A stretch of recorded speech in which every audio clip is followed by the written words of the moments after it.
Hi friends, welcome back to our channel Rama world. ఈరోజు video వచ్చి గుత్తి వంకాయ కాజు curry. అస్సలు మసాలాలు వాడకుండా గుత్తి వంకాయ కూర ఎలా వండాలనేది ఈ వీడియోలో అయితే చూపిస్తాను. ఎక్కడే స్కిప్ చేయకుండా చూడండి, చాలా అంటే చాలా టేస్ట్గా ఉంటుంది.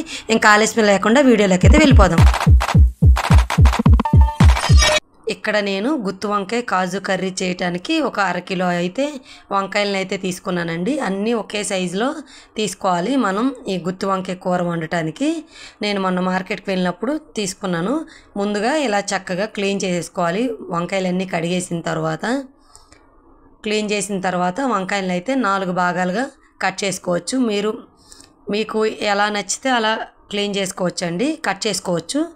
ఇలా నీట్గా కట్ చేసేసుకున్న తర్వాత అందులో పుచ్చులు లేకుండా ఒకసారి చెక్ చేసుకోండి. ఎందుకంటే వంకాయలు ఎక్కువ పుచ్చులు అయితే ఉంటాయి కదా, అవి లేకుండా ఒకసారి చెక్ చేసుకోండి. అన్ని వంకాయలు నీట్గా కట్ చేసి పెట్టుకొని పురుగులు ఉన్నాయో లేదో చూసుకొని పక్కనైతే పెట్టేసుకోవాలండి. ఇంకా ఇవి కట్ చేసినవన్నీ ఒక గిన్నెలో ఉప్పు పసుపు వేసి ఆ వాటర్లో అయితే వేసుకోవాలి. ఎందుకంటే మనం కట్ చేసిన తర్వాత బయట ఉంచితే వంకాయలు కండ్రెక్కుతాయి అంటారు కదా, అందుకని ఉప్పు పసుపు కలిపిన వాటర్లో వేసుకోవటం వల్ల వంకాయలు పాడవు. ఇంకా ఈరోజు మా వారిని ఏం కూర వండాలండి అని అడిగితే ఇంకా మా వారు ఆలోచించుకొని చెప్పేలోపే నేను ఈరోజు శనివారం కదండి పప్పు వండుతా అన్నారు. ఎప్పుడు పప్పు అంటావు, ఎంతసేపు ఇంకేదైనా వెరైటీగా ఉండు అన్నారు. సరేలే అని చెప్పి ఫ్రిడ్జ్ డోర్ ఓపెన్ చేసి చూస్తే గుత్తి వంకాయలు అయితే ఉన్నాయి. దీంతో ఏం ట్రై చేయాలంటే గుత్తి వంకాయ కూర వండితే మాత్రం మసాలాలు అయితే వేయకని చెప్పి ఒక కళాఖండికి ఆర్డర్ అయితే వేసేసారు. మసాలాలు వేయకుండా గుత్తి వంకాయ కూర ఎలా వండాలా అని ఆలోచించి సరే నాకు నచ్చినట్టుగా వండుతానని చెప్పి ఇంకా ఉల్లిపాయలు టమాటాలు అయితే కట్ చేసి పక్కన పెట్టేసుకొని వంకాయలు నీట్గా క్లీన్ చేసేసుకొని ఇంకా స్టవ్ వెలిగించి ఒక కళాయి అయితే పెట్టేశాను. తర్వాత ఇంకా ఆయిల్ అయితే ఒక 3 టేబుల్ స్పూన్ వరకు పడుతుంది వంకాయ కూరలో. ఇంకా ఆయిల్ అయితే వేసేసి మనం కట్ చేసుకున్న వంకాయలు అయితే వేసేసానండి. తర్వాత ఒక 5 నిమిషాలు మగ్గిన తర్వాత 1 స్పూన్ ఉప్పు అయితే వేసేసాను. ఇవి బాగా లేతగా ఉండటం వల్ల త్వరగా మగ్గిపోయి వంకాయలు బాగా మగ్గిపోయి విచ్చిపోతున్నాయండి. వంకాయలు విడిగా విచ్చిపోయినా పర్లేదు, కూర అయితే చాలా టేస్ట్గా ఉంటుంది. ఇంకా ఇలా కొంచెం మగ్గిన తర్వాత మూత అయితే పెట్టేసుకోవాలి. ఇంకా 5 నిమిషాలు మగ్గిన తర్వాత మూత అయితే తీసి ఒకసారి బాగా కలుపుకోవాలండి. చూడండి వంకాయలు అయితే కలర్ బాగా మారిపోయినాయి. ఇప్పుడు ఇంకా పెద్ద గరిటె అయితే తీసేసి స్పూన్తో ఒక్కొక్క కాయ, అంటే ఎందుకంటే విడిపోతున్నాయి కాబట్టి ఇంకా స్పూన్తో అయితే ఒకవైపు మగ్గినాయి కదా, ఇంకోవైపు అయితే తిప్పుకోవాలి. ఇంకా వంకాయలు అయితే బాగా మగ్గిపోయినాయండి, లేత వంకాయలు కాబట్టి.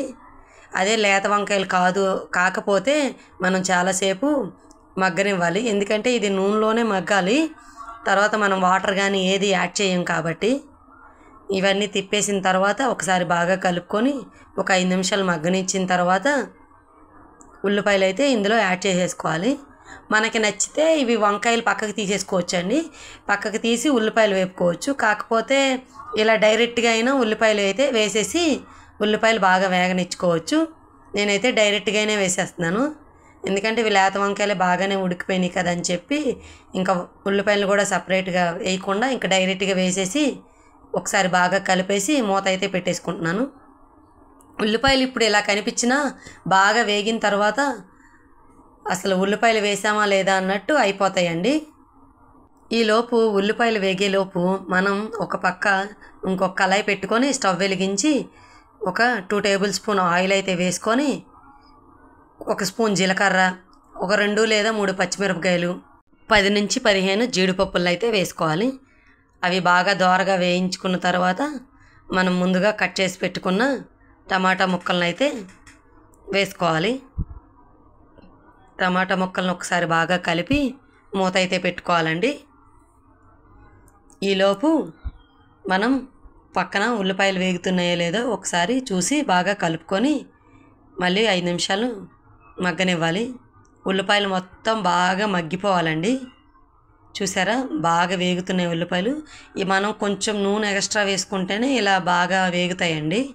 ఈలోపు టమాటాలను కూడా ఒకసారి బాగా కలుపుకొని టమాటాలు బాగా మెత్తబడటానికి 1 స్పూన్ సాల్ట్ అయితే వేసుకోండి. సాల్ట్ వేస్తే టమాటా ముక్కలు త్వరగా మగ్గిపోతాయి. ఈలోపు మనం ఇంట్లో తయారు చేసి పెట్టుకున్న అల్లం వెల్లుల్లి పేస్ట్ కొద్దిగా ఒక స్పూన్లో సగం వేసుకోండి. వేసుకొని అది పచ్చివాసన పోయే వరకు పక్కన వేయించుకోండి. ఈలోపు టమాటాలు అయితే బాగా మగ్గిపోయినాయి. స్టవ్ ఆఫ్ చేసేసి పక్కనైతే పెట్టేసుకోండి. తర్వాత ఇంకా ఉల్లిపాయలు బాగా మగ్గిన తర్వాత ఒక స్పూన్ పసుపు అయితే వేసుకొని ఒకసారి బాగా కలుపుకొని పక్కన పెట్టుకోండి. ఈలోపు టమాటాలు బాగా చల్లారిపోయిన తర్వాత ఒక మిక్సీ జార్ తీసుకొని ఆ మిక్సీ గిన్నెలోకి మనం ముందుగా రెడీ చేసి పెట్టుకున్న టమాటా కాజుని బాగా పేస్ట్ చేసి ఇంకా వంకాయల్లోకి అయితే వేసేసుకోండి. పేస్ట్ని అస్సలు వాటర్ అయితే యాడ్ చేయకండి. పెద్ద గరిటెతో కూడా కలపకూడదు. స్పూన్తోనే స్లోగా మొత్తం కలిసే వరకు ఒకసారి బాగా కలుపుకొని ఒక 2 నిమిషాలు పచ్చివాసన పోయే వరకు మూత అయితే పెట్టుకోండి. తర్వాత మనకి రుచికి తగ్గట్టుగా ఒక 2 టేబుల్ స్పూన్స్ కారం అయితే వేసుకోండి. మీరు ఎంత తింటారో అంతకు తగ్గట్టుగా మీరైతే కారం అయితే యాడ్ చేసుకోండి. తర్వాత ఒక స్పూన్ జీలకర్ర పొడి, ఒక స్పూన్ ధనియాల పొడి వేసి ఒకసారి కలుపుకోండి. కలపమన్నాను కదా అని గరిటె పెట్టి తిప్పేయకండి, వంకాయలు విచ్చిపోతాయి. ఊరికే స్పూన్తో అలా స్లోగా కలుపుకొని ఒక 2 నిమిషాలు అయితే మూత పెట్టుకోండి. నూనె పైకి తేలే వరకు మూతనైతే పెట్టుకొని వంకాయలను అయితే బాగా ఉడికించండి. చూసారా వంకాయ ఎంత బాగుందో, చూస్తుంటేనే నా నోట్లో నీళ్ళు నుమురుతున్నాయి. ఇంకా వంకాయల్లో ఇంకా నూనె అంతా చక్కగా తేలిపోయింది. వంకాయ కూడా చాలా బాగా ఉడికిపోయిందండి. ఇంకా డౌటే పడవసరం లేదు వంకాయ కూర ఎలా ఉంటుందని. చాలా అంటే చాలా టేస్ట్గా, చూస్తుంటేనే చాలా అంటే చాలా బాగుంది అనిపిస్తుంది. మీకు కూడా ఈ చిన్న వీడియో నచ్చినట్టయితే లైక్ చేయండి, షేర్ చేయండి, సబ్స్క్రైబ్ చేసుకోవడం మాత్రం మర్చిపోకండి. నేను చేసిన కూరకి మీరేం పేరు పెడతారో కూడా కామెంట్ బాక్స్లో కామెంట్ అయితే చేసేయండి. ఇంకా నేను ఎలా వండానా అని చెప్పి వండినంతసేపు మనసులో అనుకున్నాను. సరేలే అని చెప్పి మా వారికి అయితే ఫస్ట్ వేసి ఎలా ఉందంటే, లేదు నువ్వే ఫస్ట్ వండావు కదా, నువ్వే టేస్ట్ చూడని అన్నారు. అసలు నోట్లో గుత్తి వంకాయ తీసి నోట్లో పెట్టుకుంటే అలా కరిగిపోతుందండి. అసలు మాటల్లో చెప్పలేం. చాలా అంటే చాలా టేస్ట్గా ఉంది. మీరు కూడా ఒక్కసారి ఇలా ట్రై చేయండి. అసలు ఎక్కువ మసాలాలు లేకుండా జ్యూసీగా గుత్తి వంకాయ కూర చాలా అంటే చాలా టేస్ట్గా వచ్చింది. ఈ వీడియో నచ్చితే లైక్ చేయండి.